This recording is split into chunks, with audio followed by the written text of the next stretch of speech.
Okay, so I am looking at the original art for Tangela. I'm not here to start a fight or state an opinion. I'm actually here to state a fact. It is a small, smooth-looking black bob with little red Skechers with a messy wig. You know what? It's actually like Cortopi from Hunter x Hunter. It's very Cortopi, except much less powerful. Cool. I disagree and hate everything about it. Hey there, welcome to Go or No, A show where two queers, that's us, are gonna look at some Pokemon designs and give them either a go or no. I'm Nick. And I'm Jamie. And on today's episode, we are going to be looking at some randomly selected Gen 4 designs. Generation 4 was Pokemon Diamond, Pokemon Pearl, and Pokemon Platinum. Every generation, they have to figure out a new way to reincorporate already existing Pokemon. Some generations, they give them baby forms, some generations, they give them mega evolutions, and in this generation, they decided they were gonna really double down on new evolutions for already existing Pokemon. They really just said, we already have like 300, 400 Pokemon, why don't we just pick some of your favorites and make them newer and bigger and better? And also some Pokemon that you were tangentially aware of their existence. First up, we have Tangrowth, the Vine Pokemon. Wig! Okay. I just love these teeny tiny little eyes poking out of this wig. It's a wig. There's something about it that has himbo energy. It doesn't not have himbo energy. It's a himbo. The himbo Pokemon. Welcome to Himbo or No. Himbo or no, only himbos. Or herbos or thembos. Or zembos. Or fairbos. So, I have to ask, at every evolution, did they improve on the Pokemon we already had? Honey, this is your question?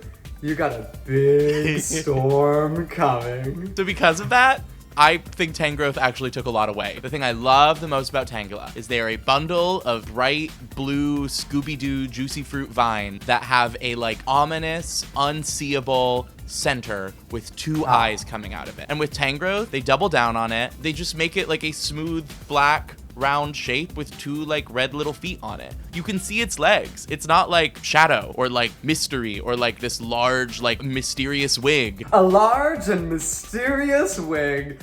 Isn't that Bob the Drag Queen's comedy special? Our intern who puts together the photo reference docs, who is also me, did not take photos of Tangela, or Tangela, if you will. Okay, so I am looking at the original art for Tangela. I'm not here to start a fight or state an opinion. I'm actually here to state a fact. It is a small, smooth-looking black bob with little red Skechers with a messy wig. You know what? It's actually like Cortopi from Hunter x Hunter. It's very Cortopi, except much less powerful. Cool. I disagree and hate everything about it.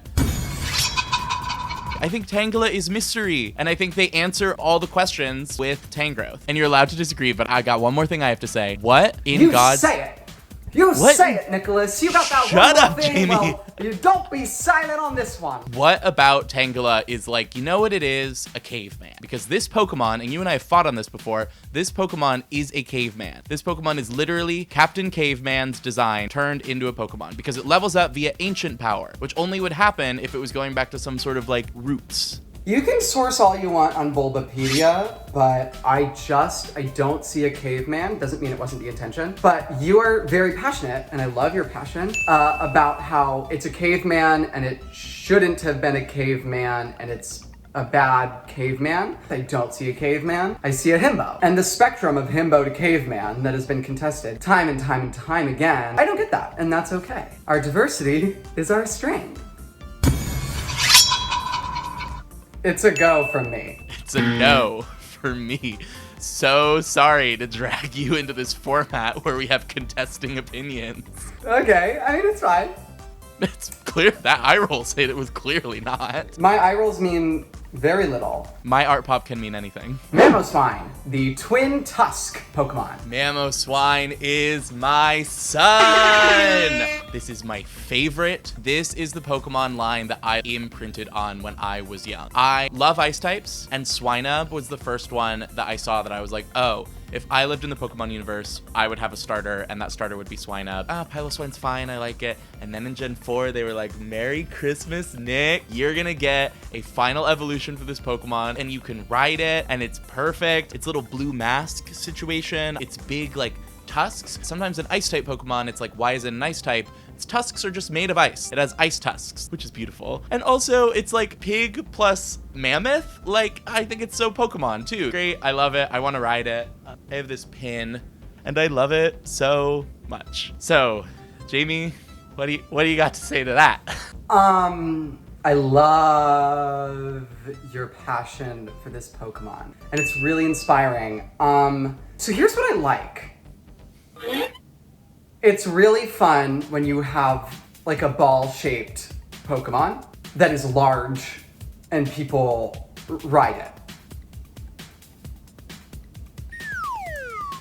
And now I'm gonna get to what I don't like about it. It has toes, enough said. Also, the way that the flesh protrudes and then the tusk begins, it just like lost this like sleepy baby theme that we had from Swinub, which is a little angel mochi ice cream to Piloswine to Mamoswine. I'm all about payoff. There's a Zatch Bell Momodo that this Pokemon wishes that it was, but it's not. Because she could never be Glamour. It's a no from me. I would like to nominate this for our first ever, not a no, not a go, but a whoa-oh-oh-oh.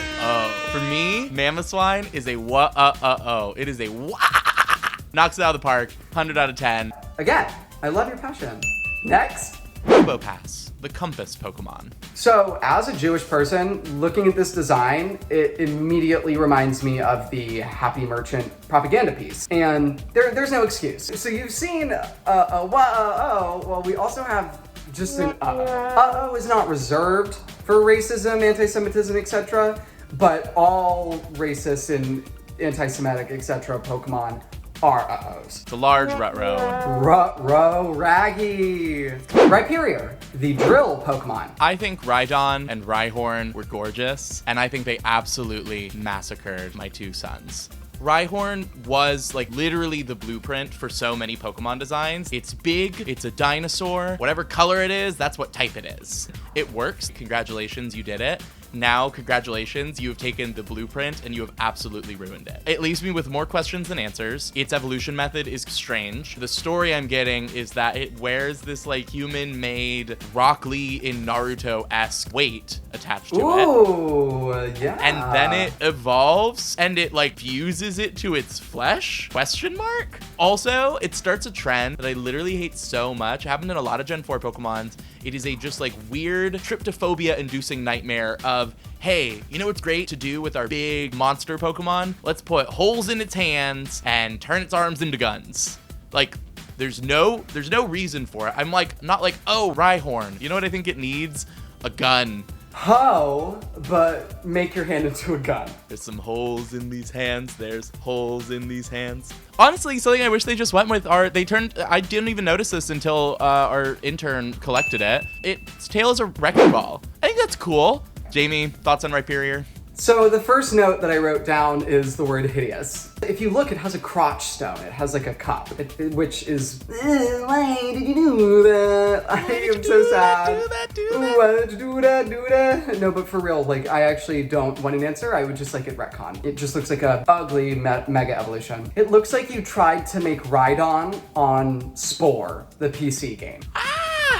It really does. It doesn't look like it's. It looks like you took Rhydon and were like, Rhydon, but make it Spore. No, not that. And the crotch plate. Why a crotch plate? Get rid of the cup. It's a no from me. It's also a no for me. Weavile, the sharp claw Pokemon. Weavile is very small and very evil, and I like that about Weavile's design. Inside of me, there are two wolves. One of the wolves is looking at Weavile and saying, how is this ice type? And the other wolf is looking at Weavile and going, I like its scarf. Is it chilly? I like Weavile's design overall. It does have little jagged toenails. It does have little knife-like toenails that are all different lengths, but they are certainly sharp. I don't like its little ankles at the end of its knobby little knees, and I certainly don't like that each one of its little toenails is looking in different directions. It also has this third eye that I don't really understand. I do like this. I think it's very cool, got a lot of personality. That's all I have to say. Yeah, I really liked Sneasel. I also don't get why it's an ice type. And in fact, it wasn't supposed to be.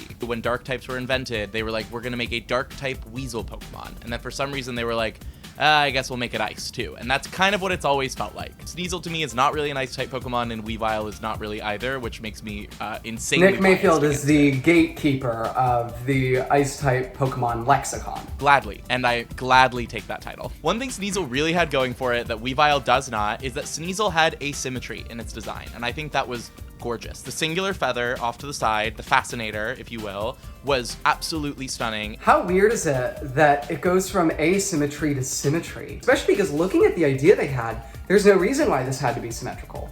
What if one claw was like, and then the other was like, you know? Another question I have is why Weavile's head shape changes to adjust for the headdress, whereas Sneasel was a cute little cat with just a round little head. Weavile looks like Maggie Simpson and also looks like Brock. And that is what I have to say on Weavile, and I enthusiastically give it a no and wish it did not exist. I give it a go. Porygon Z, the virtual Pokemon. Porygon Z, I think, is really good. It might be one of my favorite payoffs in a Pokemon. You start Yes. with Porygon, who is angular and cubic, and then you go to an upgraded technology software version that makes it smooth and round and looks very like Windows 95, and then goes from that into Porygon Z, where it's a new story element, it's a glitch. You've taken the same pieces of Porygon 2 and just glitched it around into Porygon Z. The only thing I think they added between Porygon 2 and Porygon Z is they gave it these like big hypnotic eyes to reflect its like state after being glitched. And I think it is just mwah. It is chef's kiss. Yeah, I think Porygon 2, Porygon Z is a flawless visual and thematic evolutionary line, and I agree with everything you said. I think you really knocked it out of the park, Nick. It also looks like sour candy. It looks like I could eat it, which is kind of nice. It's a go for me. It's a go. Now it's time for the goest and the gayest. The goest Pokemon is Porygon Z. There you go, you little monster. Yeah, gonna kill us all, technology. iRobot. iRobot. You have to cut that. You have to cut me having a brain circuit and yelling out iRobot. iRobot, what is that, like a 2004 movie with Will Smith? Hitch! You have to cut these. And the gayest Pokemon of the week is Weavile. Always tweeting, tired of the drama, doesn't connect the dots. Constantly on the attack, and it's like, okay, this is a birthday party, chill. Mascara. Hey, sisters. No! No! Yes! Hey, sisters. No! Yeah, you're right. It's James Charles. Oh, Weavile, the James Charles Pokemon. No! Bye, sisters. Ready? No, Nick, ready? Hey, sisters. Hey, sisters. Hey, sisters. Unlocks third eye. Hey, sisters. Hey, sisters. Why does it talk? Why wouldn't it talk? It's my third eye. You make a good point. Today, Jamie and I are donating to bail funds in or near the cities we grew up in. A bail fund helps people who cannot pay bail afford to do so. The current system favors the wealthy who can afford to pay bail and traps the poor who cannot afford to. And that's not fair. If you're having trouble finding a bail fund near you, Nick and I will provide a link that you can follow, the selection of bail funds that we believe could use some help right now. And if you have nothing financial to contribute, then you can contribute with your viewership. If you have no idea where to begin, we'd recommend Ava DuVernay's documentary 13th, currently available on Netflix. It serves as a good introduction on how the American prison industrial complex came to be, how America's economic structure relies on slave labor, and how the domestic source of that labor is disproportionately incarcerated Black people. Knowledge is power. Power is power. Open your purse. Donate. You have to. You can cut all that. Yep. Now I won't. And with that, thanks for watching. Go! Or no. Da da da da.